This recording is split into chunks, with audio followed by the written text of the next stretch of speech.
Dear student, स्वागत है। आज जो इशू हम लोग डिस्कस करेंगे या समझने का प्रयास करेंगे वह पब्लिक एडमिनिस्ट्रेशन फर्स्ट पेपर और सेकंड पेपर, मतलब लोक प्रशासन और भारतीय प्रशासन, public administration and Indian administration, दोनों पेपर को कॉमन एक साथ जोड़ते हुए हम यहाँ पे डिस्कस करेंगे। सबसे इंटरेस्टिंग चीज़ तो ये रहेगी कि आप अभी कुछ दिनों पहले बजट पेश हुआ है, तो उसके बारे में आपको ढेर सारी जानकारियाँ भी प्राप्त होंगी और यूपीएससी और पीएससी में ढेर सारे क्वेश्चन और जनरल स्टडीज़ में, इकोनॉमिक्स में, करंट अफेयर्स में भी यहाँ से रिलेटेड ढेर सारे प्रश्न आपको मिलेंगे। तो ये टॉपिक सिर्फ पब्लिक एडमिनिस्ट्रेशन ही नहीं बल्कि जनरल स्टडीज़ में भी आपके लिए काफ़ी बेनिफिशियल साबित होने जा रहा है और बहुत आराम से। थोड़ा सा लंबा इसमें मैं लेक्चर लूँगा, 6 से 7 इसमें मेरे लेक्चर होंगे और एक एक चीज़ को हम लोग डिटेल समझेंगे। सबसे पहले हम पूरे सिलेबस को डिस्कस कर दें। आपके सिलेबस में क्या है? वित्तीय प्रशासन फर्स्ट पेपर में है, फिनेंशियल एडमिनिस्ट्रेशन या फाइनेंशियल एडमिनिस्ट्रेशन, और वित्तीय प्रबंधन सेकेंड पेपर में है, फिनेंशियल या फाइनेंशियल मैनेजमेंट। प्रशासन मतलब होता है देखभाल करना, प्रबंधन मतलब होता है उसका क्रियान्वयन। तो फर्स्ट पेपर में आपको बजट क्या है, बजट की परिभाषा जो आज मैं डिस्कस करूंगा, डेफिनेशन, बजट के सिद्धांत, जब आप सिद्धांतों को जानेंगे तो आप परिभाषा भी बेहतर तरीके से राइट अप करेंगे। बजट का कार्य या भूमिका, रोल ऑफ बजट बहुत इंपॉर्टेंट है, जिसे आगे डिस्कस किया जाएगा। बजट का बहुत कॉमन क्वेश्चन है, प्रिपरेशन, बजट का निर्माण कैसे होता है। ये फर्स्ट पेपर के टॉपिक्स में बता रहा हूँ। प्रिपरेशन ऑफ बजट, बजट का इनैक्टमेंट, पार्लियामेंट कैसे, संसद किस प्रकार अप्रूवल लेता है, और जब बजट पार्लियामेंट से अप्रूव हो जाता है तो वो कैसे पारित होता है, पारित के बाद कैसे उसका एग्जीक्यूशन होता है, क्रियान्वयन, जो अक्सर स्टेट लेवल और यूपीएससी में पूछा गया है। एग्जीक्यूशन ऑफ बजट, उसकी भी चर्चा हम लोग करेंगे। टाइप्स ऑफ बजट, यहां पर एक बहुत ही महत्वपूर्ण जो मुद्दे हैं, डिफरेंट टाइप्स ऑफ बजट। पढ़ाने के लिए तो मैं आपको बहुत ढेर सारे बजट आपके ज्ञान के लिए बताऊंगा जो इंटरव्यू में हेल्प करेगा, लेकिन आपके सिलेबस में जो है वह 4 बजट है। पहला ट्रेडिशनल बजट, पारंपरिक बजट, या जिसे हम लाइन आइटम बजट, शीर्ष मत बजट कहते हैं, उसकी चर्चा। भारत जब स्वतंत्र हुआ तो विकास प्रशासन की स्थापना हुई। आगे चलकर फर्स्ट एआरसी के रिकमेंडेशन पर परफॉर्मेंस बजट आया, निष्पादन बजट, इसकी चर्चा खूब डिटेल में हम लोग करेंगे। कुछ चेंजेस लाए गए परफॉर्मेंस बजट में, तो एक नया बजट आ गया जो यूपीएससी में कई बार कंपेयर कराया गया, PPBS, planning programming budgeting system. और अभी पूछा गया यूपीएससी में जीरो बेस बजट, शून्य आधार बजट, पूरा हिस्टोरिकल से लेके करंट तक मैं बताऊंगा। और इसके अलावा जेंडर बजटिंग, आउटकम बजट, ठीक है, ढेर सारे बजट से आप एक्चुअली में ये पूरी जो कंसेप्ट है, संकल्पना यूएस बेस्ड है। तो यूएस में जितने चेंजेस हैं, जो जो चेंजेस हुए हैं, उन सारे बजट की एक चर्चा 2-2 मिनट में करते हुए आपके दिमाग में एक फ्रेम कर देंगे कि आउटकम बजट क्या है, जेंडर बजट क्या है, टारगेट बेस्ड बजट क्या है। इंटरव्यू के लिए ढेर सारी चीज़ें हम यहाँ पर डिस्कस कर देंगे। ये आपका फर्स्ट पेपर में हो गया। सेकेंड पेपर में क्या आप देखेंगे, जब बजट से रेवेन्यू एक्सपेंडिचर हो जाता है, खर्च हो जाता है, तो उसके बाद कई संस्थाएं हैं जो जनता के बिहाफ पर कार्यपालिका पर नियंत्रण स्थापित करती है बजट के खर्च के द्वारा। उसमें से आप पढ़ेंगे पहली तो संसदीय समितियां, या सबसे पहले हम सीएजी देख लेंगे जो आपके जीएस में भी काफ़ी पॉपुलर है, कंट्रोलर, ऑडिटर जनरल। ढेर सारे प्रश्न पूछे गए, क्या क्या पूछे गए कंसर्न टॉपिक में मैं डिस्कस करूंगा। सीएजी के अलावा 3 समितियां हैं, लोक लेखा समिति, लोक प्राक्कलन या अनुमान समिति, और लोक उपक्रम समिति, public account committee, estimate committee and public undertaking या इंटरप्रेन्योरियल कमेटी।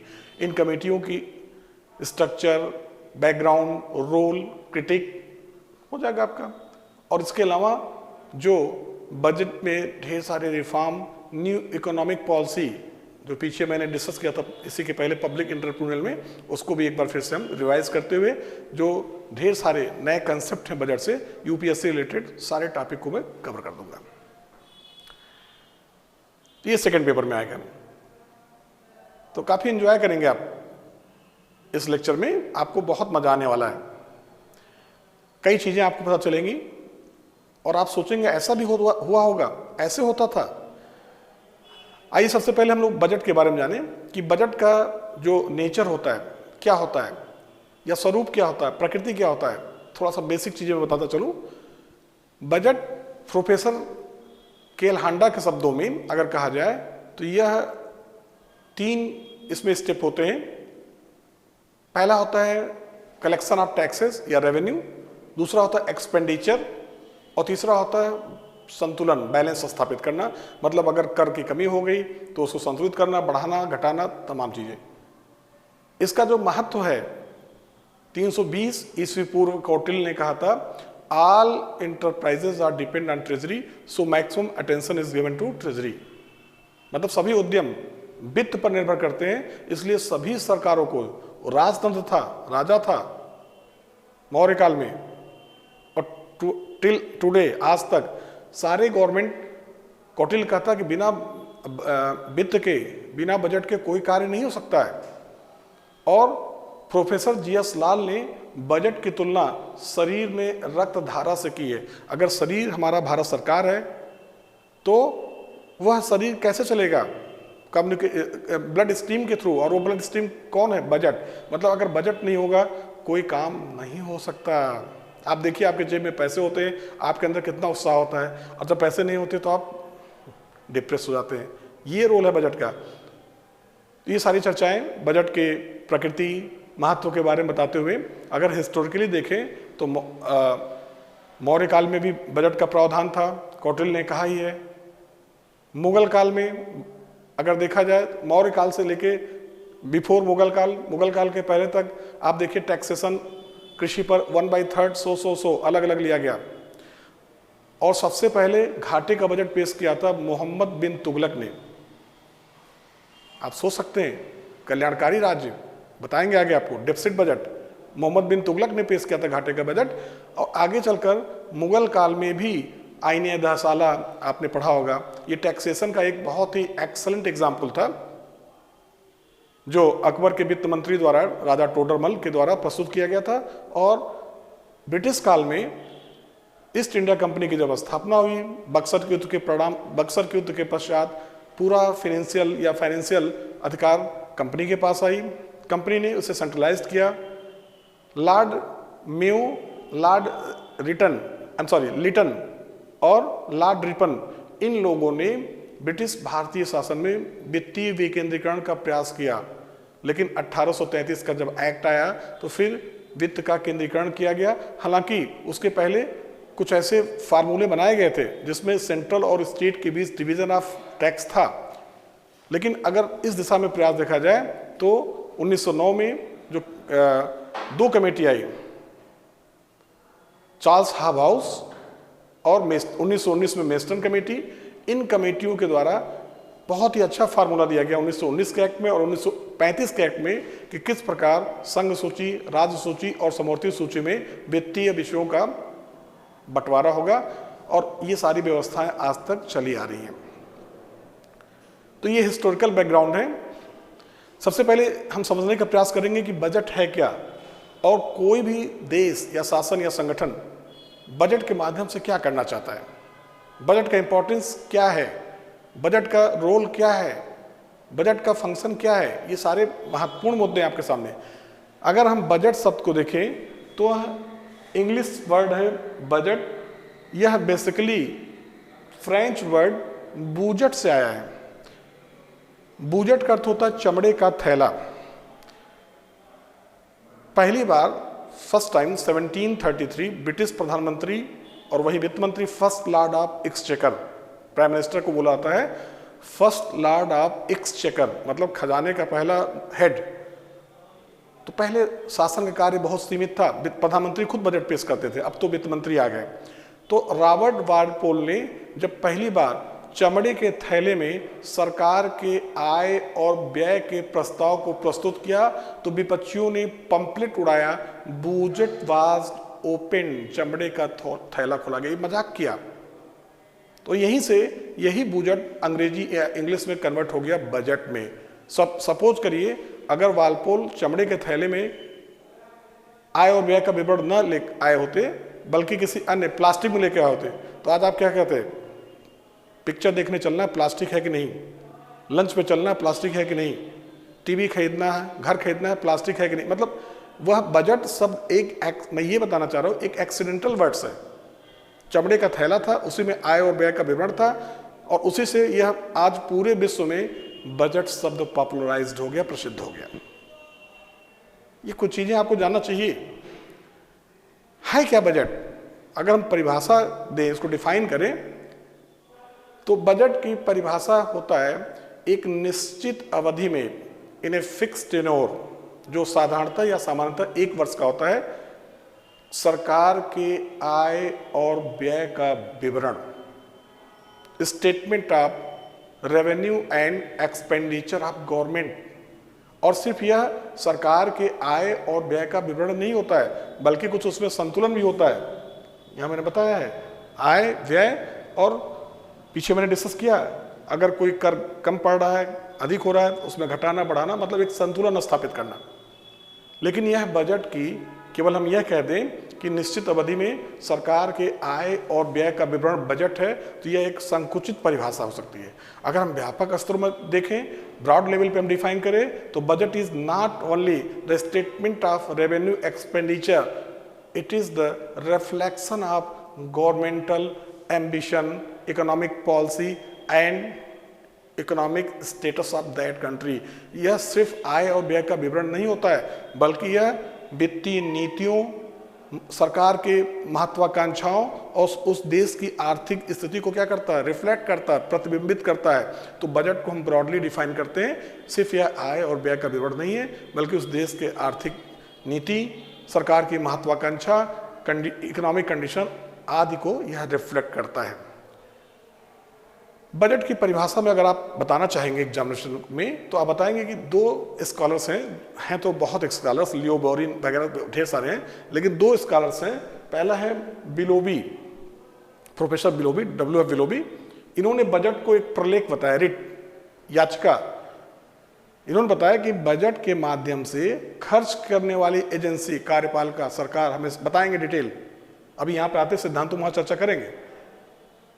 खर्च करने वाला अभिकरण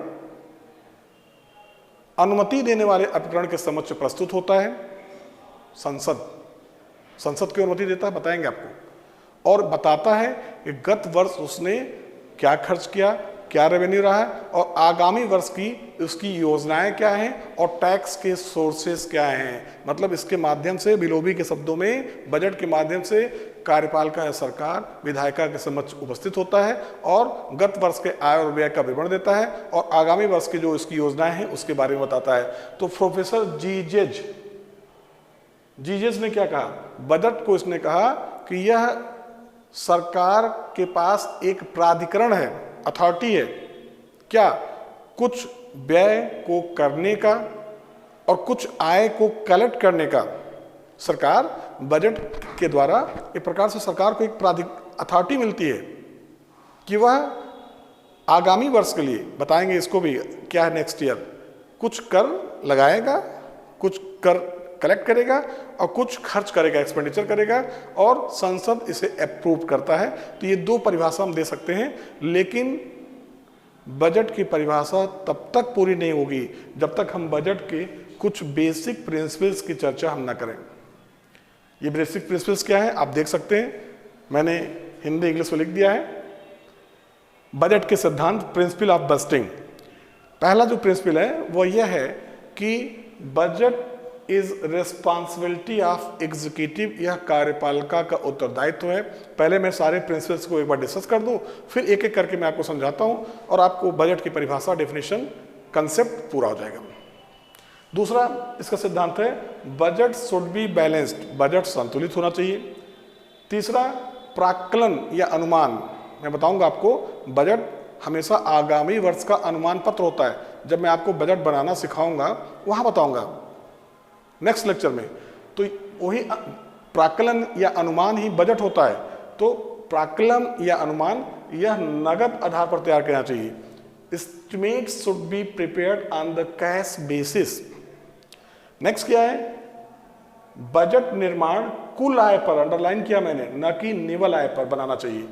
budget should be prepared on gross and not net income.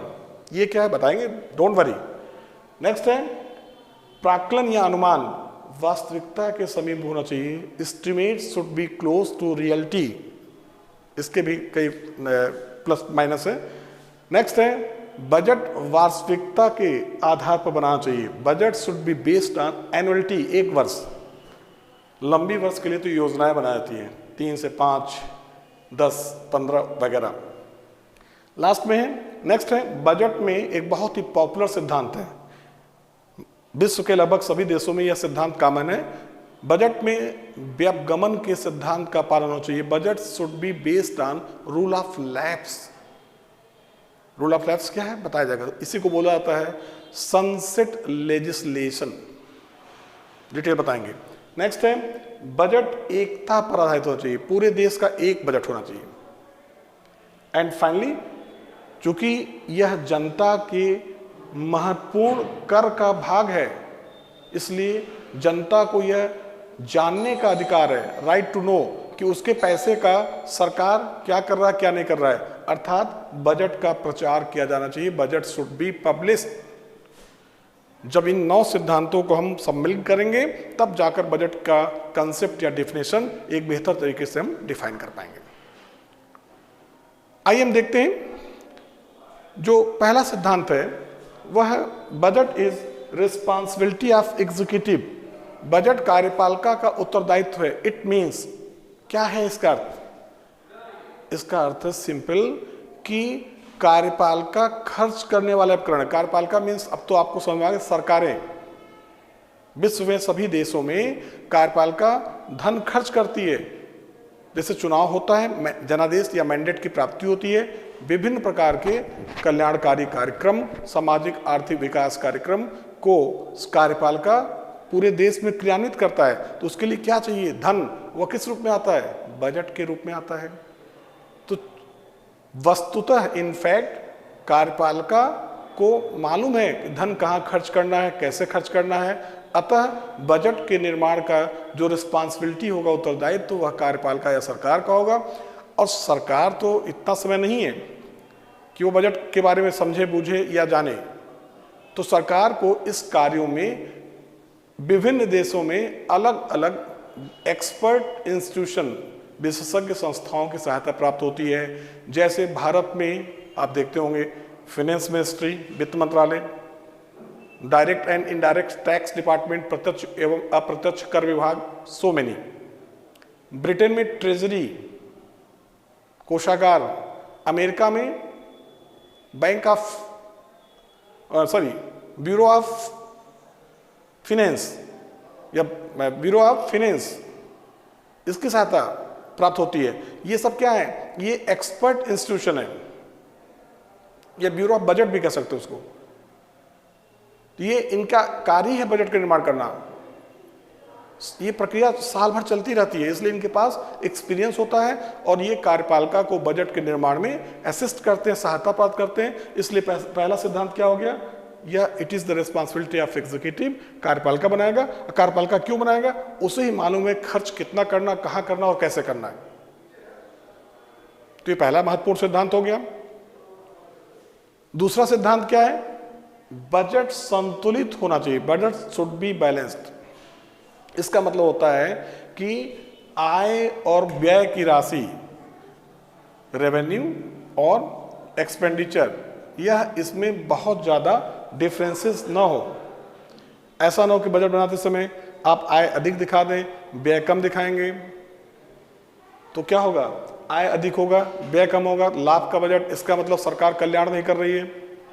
आय कम होगा, व्यय अधिक होगा, घाटे का बजट। सीमित मात्रा में तो घाटा किसी भी देश के लिए उचित है। इससे सिद्ध होता है कि सरकारें वेलफेयर कार्य कर रही हैं, लेकिन अगर एक लिमिट से बाहर घाटे का बजट होगा तो उसका रिजल्ट देखिए, इन्फ्लेशन, मंदी, मुद्रास्फीति, ढेर सारी चीजें आपको, स्टैगफ्लेशन, ये सारी चीजें आपको दिखाई देंगी जो अर्थव्यवस्था के लिए या किसी भी देश के अर्थव्यवस्था के लिए उचित नहीं है। इसलिए कहा गया कि रेवेन्यू और एक्सपेंडिचर, आय और व्यय में एक संतुलन होना चाहिए। थोड़े बहुत लिमिट में अगर एक्सपेंडिचर हो रहे हैं अधिक, तो इट मीन्स कि हम वेलफेयर कार्यों को फोकस कर रहे हैं।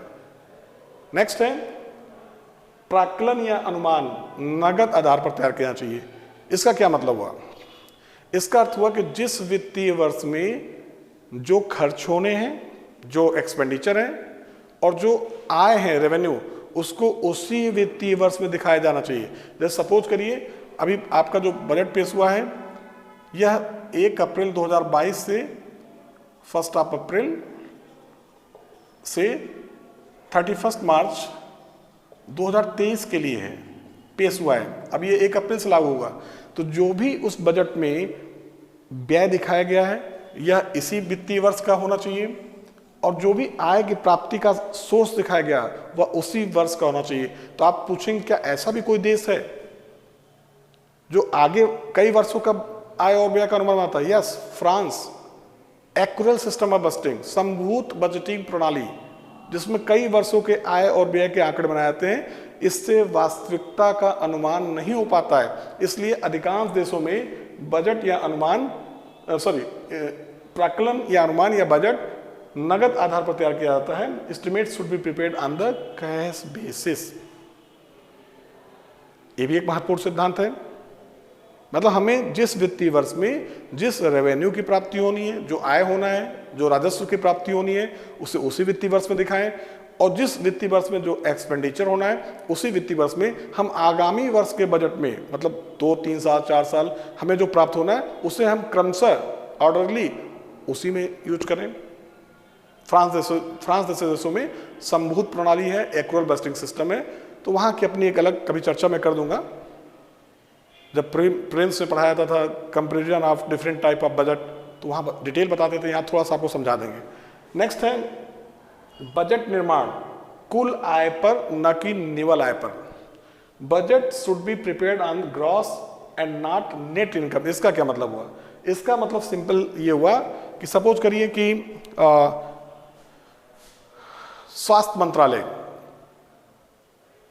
ठीक, उसे 2022-23 में, वित्तीय वर्ष 2022-23 में 50,000 या 22-23 को रख लेते हैं, 50,000 करोड़ रुपया इसका उसका आय है, रेवेन्यू या आय, और एक्सपेंडिचर या व्यय उसका 80,000 करोड़ रुपया है, 80,000 करोड़ रुपया। तो हमें अलग अलग दिखाना पड़ेगा। हम ये नहीं दिखाएंगे कि 50 में 80 हमने डिटेक्ट किया 30,000 करोड़ रुपीज ना, नो नेवर। हम दिखाएंगे, हम नेट नहीं दिखाएंगे, हम ग्रॉस दिखाएंगे। इसका क्या तात्पर्य हुआ? हम अलग अलग दिखाए, वित्त मंत्रालय या जो कंसर्न डिपार्टमेंट है वो दिखाएगा कि इस वित्तीय वर्ष में रेवेन्यू ये है, इन एक्सपेंडिचर ये है, नेट प्रॉफिट या लॉस ये है। इसे बोला था ग्रास पे। अगर हमने सिर्फ 30,000 का बजट दिखाया और हमारी डिमांड कितनी, 88,000 करोड़ की, तो 50,000 करोड़ रुपए का यह स्कैम या घोटाला माना जाएगा। इसलिए इन सिद्धांतों का बजट निर्माण में बहुत ही अटेंशन देना होता है, ध्यान देना होता है कि हम अलग अलग रेवेन्यू, एक्सपेंडिचर, नेट प्रॉफिट या लॉस को अलग अलग कॉलम में दिखाएं। यह एक बजट निर्माण का महत्वपूर्ण सिद्धांत है कि budget should be based on gross not net income.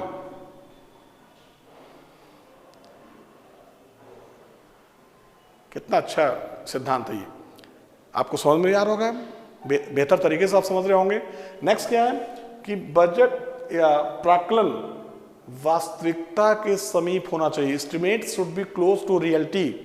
वही अर्थ है इसका कि विभाग को, मैं बताऊंगा बजट कैसे बनता है, वहां आगे डिस्कस किया जाएगा। विभाग को जितना उसको जिसका जितना खर्च है लमसम उतना ही दिखाना चाहिए, और जितना उसकी डिफरेंट सोर्सेस से इनकम है उसको वही दिखाना चाहिए। अगर हम ओवर एस्टिमेटिंग करेंगे, मतलब किसी भी वेलफेयर कार्य या सोशियो इकोनॉमिक के लिए अगर 50,000 करोड़ खर्च होना है, हमने बजट में 70,000 करोड़ दिखा दिया, तो 20,000 करोड़ रुपए के धन की कमी होगी। इसके लिए हमें क्या करना पड़ेगा? विदेशों से ऋण लेना पड़ेगा। तो हम किस पे डिपेंड हो जाएंगे? विदेशी देनदारियों पे डिपेंड हो जाएंगे।